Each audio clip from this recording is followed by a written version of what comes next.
अस्सलाम वालेकुम रहमतुल्लाहि व बरकातहू। क्या हाल चाल है आप सबके। उम्मीद करती हूँ खैर आफियत के साथ होंगे। आज मज़ेदार से टिंडे गोश्त की रेसिपी लेकर आई हूँ। तो चलिए शुरू करते हैं। बिस्मिल्लाहिर्रहमानिर्रहीम। टिंडे गोश्त बनाने के लिए मैंने सबसे पहले गोश्त को अच्छे तरीके से वॉश कर लिया है। उसके बाद ले लिए हैं 2 बड़े साइज़ के प्याज, साथ ही मैंने ले लिए हैं 2 टमाटर। वो भी बड़े साइज़ के लिए थे, इसलिए क्योंकि ये बहुत ज़्यादा गाढ़ा मज़े का नहीं लगता है। तो इसकी जो हमें मसाले की क्वांटिटी है मीडियम रखनी है, ना बहुत ज़्यादा हो ना बहुत कम हो। 7 से 8 लहसुन के जवे ले लिए हैं। साथ ही मैंने इसके बीच में अदरक के एक टुकड़े को क्रश करके डाल दिया है। लहसुन और प्याज टमाटर ये मोटे मोटे से ऐसे ही डाल दिए। लहसुन तो ये साबुत जाने दिया मैंने, और बाकी रफली चॉप करके डाल दिया है। और अदरक को क्रश इसलिए किया है क्योंकि ये इतनी जल्दी गलता नहीं है। उसके बाद 1 टेबल स्पून मैंने डाल दिया है सुरख मिर्ची का, 1/2 टेबल स्पून नमक का डाला है, 1 टीस्पून हल्दी का डाल दिया है, और साथ ही इसके बीच में पानी डाल दिया है इतना जितना कि ये गल भी जाए और इसका जो है ना तमाम चीज़ें मिक्स हो जाएं अच्छे तरीके से। अगर तो वेट आप अपने अपने मुल्क के हिसाब से जैसा भी आप यानी कि वेट लगाते हैं, बाज़ दफ़ा गोश्त 3 मिनट में गल जाता है, बाज़ 4 मिनट में, लेकिन यहाँ पर मैं इसको जो वेट लगा रही हूँ तकरीबन 10 से 15 मिनट का लगा रही हूँ। दूसरी तरफ ये मैंने टिंडे लिए हैं। अच्छा, आपको देख के बड़ा अजीब लगेगा देख के कि ये जो टिंडे हैं बीच में से खाली हैं, एक्चुअल टिंडे की शक्ल ये होती है। लेकिन ये मैंने इसलिए आपको दिखाने के लिए छोड़ दिए कि पता नहीं किस कंट्री से आए हुए थे, हो सकता है वतनी हो यानी इसी मुल्क के, तो उसमें बीज इस तरह से काले काले थे। तो दिल नहीं मान रहा था कि इस तरीके से ही जाने दूं, तो मैंने फोक की या स्पून की मदद से इसके बीच में से पील करके निकाल दिया, क्योंकि इसके जो बीज का कलर है ये मुझे थोड़ा समझ में नहीं आ रहा था। लेकिन क्योंकि टिंडे गोश्त खाने को दिल था तो इसलिए मैंने इसको डिस्कार्ड नहीं किया, और अच्छे तरीके से वॉश करके मैंने काट के इसको साइड पे रख दिया। अब ये देखें माशाल्लाह गोश्त का पानी बिल्कुल अच्छे तरीके से खुश्क हो गया है। गोश्त भी माशाल्लाह गल के नरम हो गया है। हमें इतना ज़्यादा इसको नरम करना है कि हम जब इसके बीच में टिंडे डालें और उसके लिए शोरबा तैयार करने के लिए 10-15 मिनट के लिए जब हम इसको बॉईल करेंगे तो गोश्त बिल्कुल ही धागा धागा ना हो जाए। तो इतना हमें इसको रखना है कि ये इसमें भी कुक हो जाए, क्योंकि हमें मसाला भी भूनना है। और फिर उसके बाद हम जब इसका शोरबा बनाएंगे यानी रसमिसा सा, जिसमें हम रोटी डुबो के खा सकें, इसके फ्लेवर ले सकें, अगर चावल के साथ खाना चाहें तो भी उसके साथ खाने में हमें कोई प्रॉब्लम ना हो, मज़े का लगे, ना बहुत पतला हो ना ही बहुत गाढ़ा हो। तो फिर इतना हमें इसका शोरबा रखना है। तो इसलिए गोश्त को हमें इतना गलाना है कि जो ये तमाम हीट को मैनेज कर सके और ये बिल्कुल ही धागा धागा भी ना बन जाए बिल्कुल ही।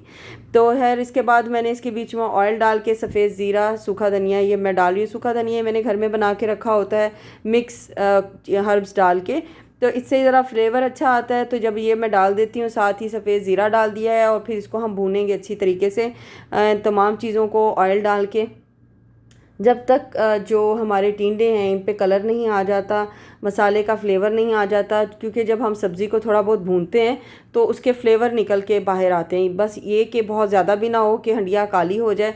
थोड़ा सा मैंने इसके बीच में गरम मसाला भी डाल दिया है। आप अपने टेस्ट के अकॉर्डिंग कम या ज़्यादा कर सकते हैं। गरम मसाला एज अ फ्लेवर मैंने इसके बीच में डाला है, क्योंकि जब आप शोरबे वाली कोई भी चीज़ बनाएं तो अगर आप इस तरीके पिसा हुआ नहीं डाल रहे हैं तो छोटी सी किसी से, आजकल तो ऑनलाइन छोटे छोटे से वो आ जाते हैं पैकेट्स बने हुए डिस्पोजेबल से, जिसके बीच में आप तमाम खड़े मसाले डाल के तो आप उसको बॉइलिंग के लिए रख देते हैं। तो ऐसे भी आप जब गोश्त को बना रहे हो तो आप गरम मसाला उस तरह साबुत उसमें डाल के या नेट में डाल के आप रख सकते हैं, ताकि वो मुंह में भी ना आए और गरम मसाले के तमाम फ्लेवर भी आ जाएं अच्छे तरीके से। इसको भूनने के बाद मैंने इसके बीच में गर्म पानी डाल दिया हमेशा की तरह, क्योंकि मेरी बहन ने मुझे बताया था, छोटी बहन, जब मैं परदेश में आई आपको पता है तो बहुत सारी चीज़ों की आपको समझ में नहीं आती। तो मेरी बहन ने मुझे बोला कि जब आप खाना बनाती हो तो बीच में गर्म पानी डाल दिया करो। तो कहते हैं ना कि कभी कभी किसी छोटे की बात भी बड़ी पाए की होती है। तो उसके बाद से मैंने गर्म पानी डालना शुरू किया, तो वो माशाल्लाह हंडिया का जायका भी बहुत अच्छा आता है, और साथ ही साथ जो इसका कुकिंग प्रोसेस होता है वो माशाल्लाह फ़ास्ट हो जाता है, और इतनी एक डिस्टर्बेंस नहीं होती कि वो सर्द गर्म हो जाएगी हंडिया। तो ये जी थोड़ी देर इसको खूब पकाने के बाद जब हमारे टिंडे भी गल गए, गोश्त भी ज़बरदस्त सा हो गया, फिर हमने फ्लेम ऑफ कर दिया और गरम मसाले और हरे धनिए के साथ इसको गार्निश करेंगे। उम्मीद करती हूँ मेरी रेसिपी आपको पसंद आई होगी। लाइक शेयर सब्सक्राइब करना और बेल आइकन की घंटी बजाना मत भूलें। टिकटॉक, इंस्टाग्राम और फेसबुक पे भी फॉलो करना मत भूलें। हरे धनिए के साथ इसको गार्निश करें, उबले हुए चावलों के साथ खाएँ, चपाती के साथ खाएँ, नान के साथ खाएँ, और टिंडों का स्वाद लें। ये माशाल्लाह बड़ी मज़ेदार बन के तैयार होते हैं।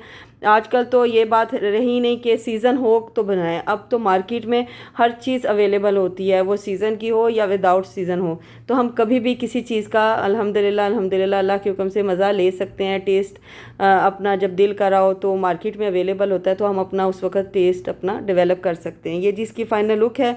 अपनी दुआ में मुझे, मेरी फैमिली और मेरे वालिदैन को याद रखें, अपना ख्याल रखें, अपने प्यारों का ख्याल रखें। इस रेसिपी को ज़रूर ट्राई करें और मुझे बताएं कि आपको मेरी ये रेसिपी कैसी लगी और आप और मज़ीद किस तरह की रेसिपीज़ देखना चाहेंगे, तो कमेंट बॉक्स में बताइएगा। जज़ाकल्लाह खैर। अल्लाह हाफ़िज़।